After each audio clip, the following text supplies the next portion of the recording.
In today's enterprise environments, one of the biggest security risks is direct internet access from user endpoints. All it takes is a single click on a malicious link to expose your organization to ransomware, malware, or even phishing attacks. In this video, we'll look at how Kasm Workspaces browser isolation combined with an F5 forward proxy enables seamless browsing, completely removing direct internet access from endpoints while preserving the user experience. Browser isolation changes the way users access the internet. Instead of connecting directly to websites from their local device, users access a remote containerized browser running inside Kasm Workspaces. The user simply sees a rendered stream of the browser session inside their local browser. Seamless browsing ensures that users don't even notice the redirection process. Here is how it works. A user enters a URL in their local browser. The request is then intercepted by the forward proxy. The proxy redirects the request to Kasm by using a special /go URL. The user then logs in to their Kasm account, and after the login, Kasm launches the isolated browser session.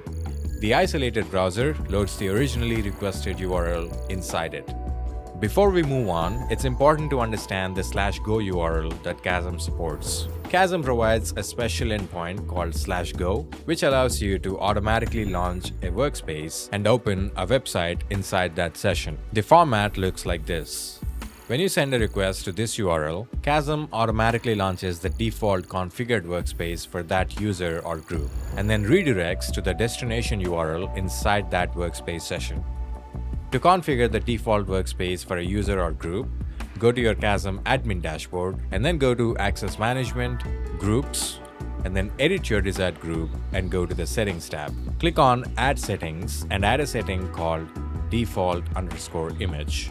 Over here, you can choose the default workspace of your choice for that particular group. Once this is configured, anytime a user visits the /go endpoint with a destination URL, Kasm will automatically start a session using the configured default workspace and open the requested website inside the isolated browser session.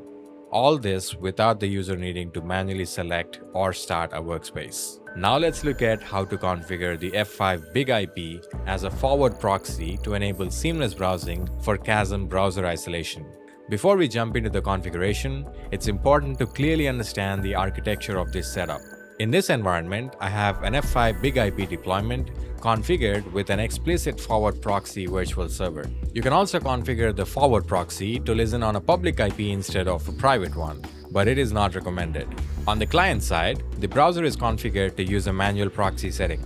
The proxy is pointed to the IP address of the F5 forward proxy and port 3128. This ensures that all outbound web traffic from the client browser is sent to F5 instead of going directly to the internet. Now, inside F5, the forward proxy virtual server is connected to two primary components. The first component is a DNS resolver, which is responsible for resolving domain names requested by the client. The second component is an internal TCP tunnel where all the other traffic is forwarded for further processing. Behind this internal tunnel, there are two additional wildcard virtual servers. One is a wildcard HTTP virtual server that handles plain HTTP traffic. The other is a wildcard SSL virtual server that handles HTTPS traffic. The wildcard SSL virtual server has SSL forward proxy enabled. This is a critical part of the architecture because it allows F5 to intercept and inspect encrypted HTTPS traffic. This virtual server is configured with both a client SSL profile and a server SSL profile. The client SSL profile dynamically generates a new certificate whenever a HTTPS request is received. This certificate is signed using a configured certificate authority that's created on F5. Because of this, the clients must trust the CA certificate used by F5. If the CA certificate is not trusted, SSL connections will fail to establish. Once the SSL session is successfully established between the client and F5, F5 is able to decrypt the traffic, perform SSL inspection, and apply the redirect logic to send the request to Kasm. The server SSL profile, on the other hand, is not heavily used in this particular setup. However, F5 requires both a client SSL profile and a server SSL profile to be configured when using the SSL forward proxy. Even if the server SSL profile does not perform additional processing in this workflow, it must still be attached due to the platform requirement. This entire architecture enables F5 to intercept both HTTP and HTTPS traffic, inspect it, and then redirect users to the Kasm Go endpoint.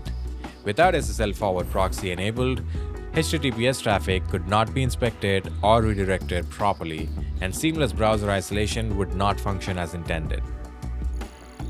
Now we'll move on to the actual F5 configuration.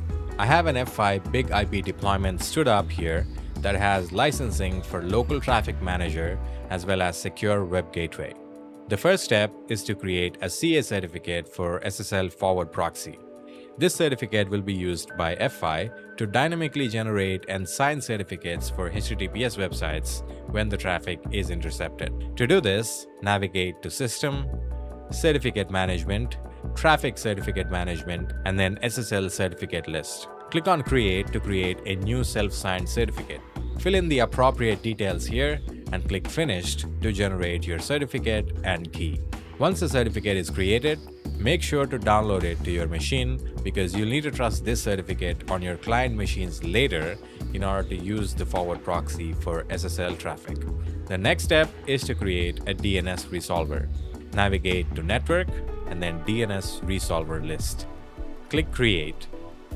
Enter a name for your DNS resolver, and you can leave all the other settings at their default values. Then click Finished. After creating the resolver, we need to configure a forward zone so that it can resolve external domains.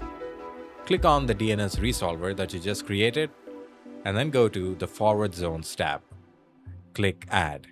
For the name field, enter a single dot. This tells the resolver to forward all the DNS requests. Under the name server section, enter the address of your DNS server. In this example, I'm using 8.8.8.8, but you can use your preferred internal or external DNS server. For the service port, enter 53. Finally, click Finished, and your DNS resolver is now configured to forward all the DNS queries to the specified name server. The next step is to create a network tunnel. Navigate to Network, Tunnels, and then Tunnel List. Click Create. For the name, enter TCP Forward Tunnel. For the profile, select TCP Forward from the drop-down menu.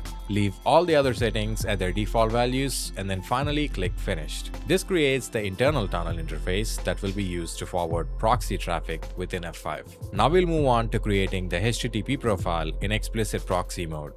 Navigate to Local Traffic, Profiles, and then Services. Click Create. Give your HTTP explicit profile a name. For proxy mode, choose Explicit. For the parent profile, select HTTP Explicit. Enable the custom checkbox and scroll down to the Explicit Proxy section. For the DNS resolver field, select the DNS resolver that you just created from the drop-down menu. For the tunnel name, choose the TCP forward tunnel that you just created.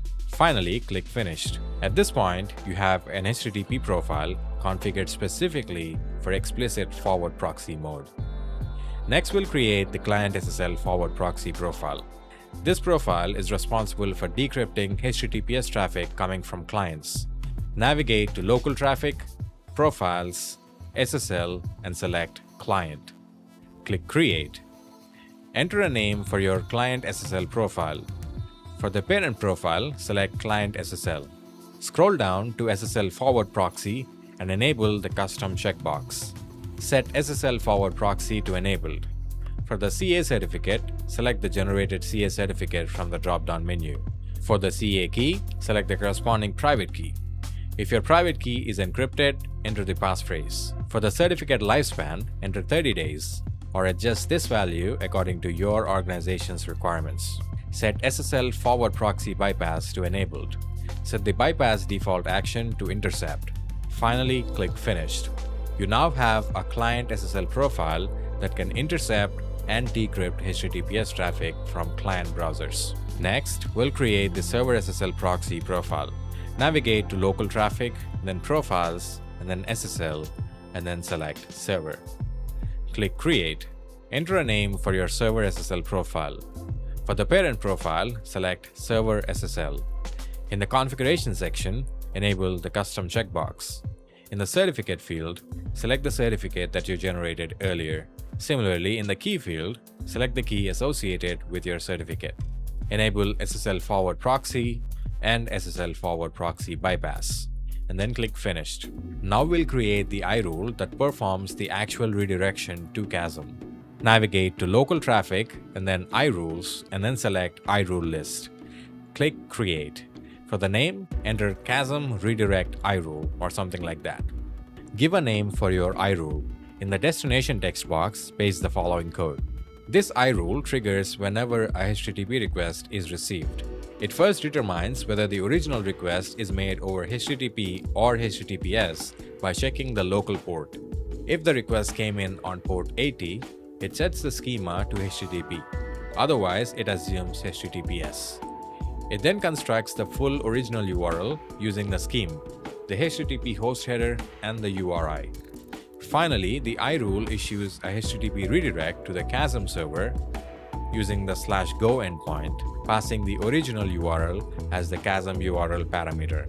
This ensures that when the client is redirected to Kasm, the isolated browser session automatically opens the originally requested site. Keep in mind that this is a basic example designed to demonstrate the core functionality. You can absolutely modify this iRule to fit your organization's specific requirements.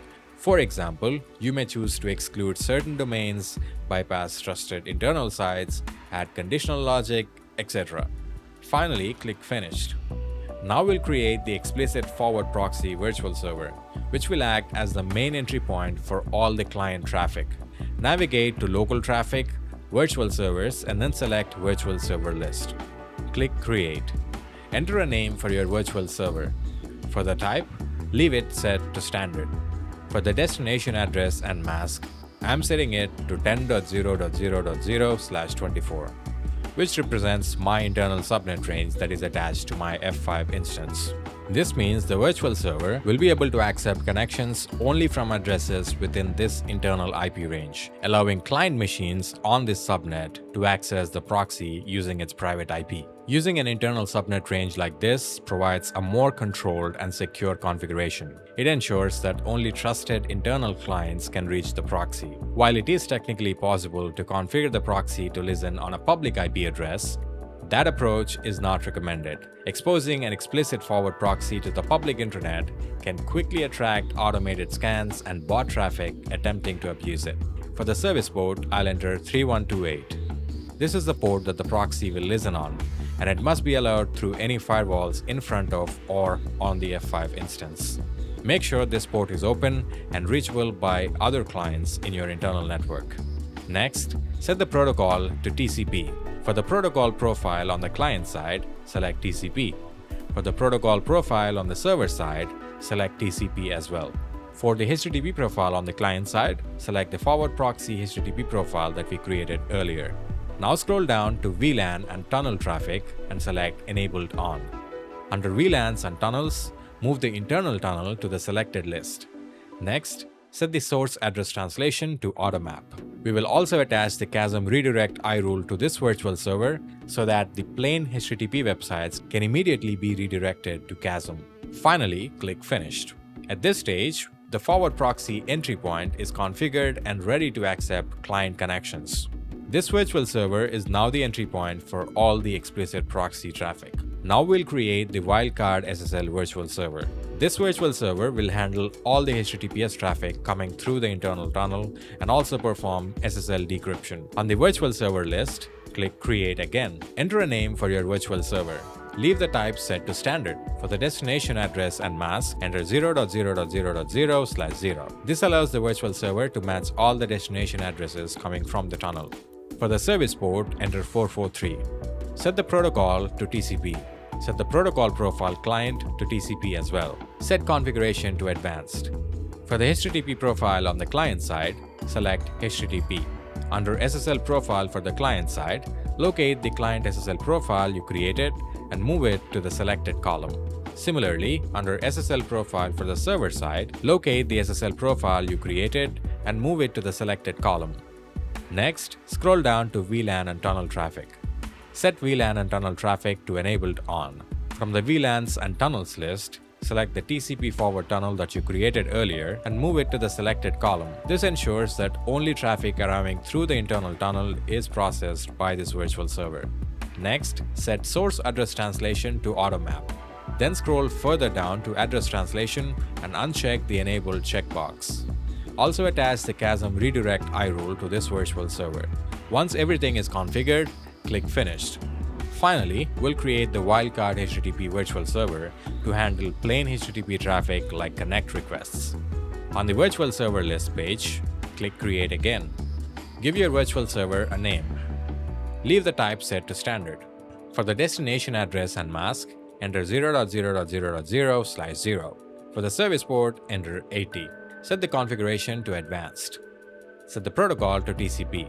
Set the protocol profile client to TCP as well. For the HTTP profile on the client side, select HTTP. Set VLAN and tunnel traffic to enabled on. Select the created TCP forward tunnel from the list and move it to the selected column. Next, set the source address translation to automap. Then scroll down to address translation and uncheck the checkbox. Also, attach the Kasm redirect I rule to this virtual server. Finally, click Finished. All the configuration on the F5 side is now complete. The next step is to install the CA certificate on the client machine. This is required because F5 is dynamically generating certificates for HTTPS websites, and the client must trust the certificate authority that is signing those certificates. If you're operating in an Active Directory environment, you can deploy this certificate using group policy so that it is automatically trusted by all the domain-joined machines. For this demo, however, I'll install it manually on a single client. On the Windows machine, press Windows key plus R to open the Run dialog box. Then type certmanager.msc and press Enter. This opens the Certificate Manager. Navigate to Trusted Root Certification Authorities and then select Certificates. Right-click here and choose Import. Browse to the CA certificate file that you previously downloaded from the F5. Select it and complete the wizard to install it. Once the certificate is successfully installed under the Trusted Root Certification Authorities, the client will trust any certificates generated by the F5 forward proxy. After the certificate is trusted, the next step is to configure the proxy settings on the client. Go to Settings, and then Network and Internet, and select Proxy. Under Manual Proxy Setup, click on Setup. In the Proxy IP field, enter the IP address of your F5 forward proxy.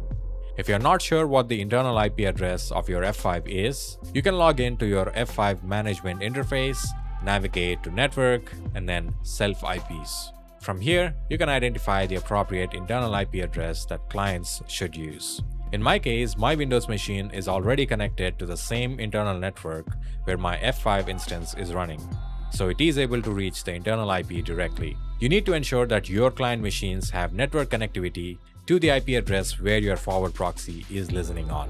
For the port, enter 3128 or whichever port you configured earlier on the explicit proxy virtual server.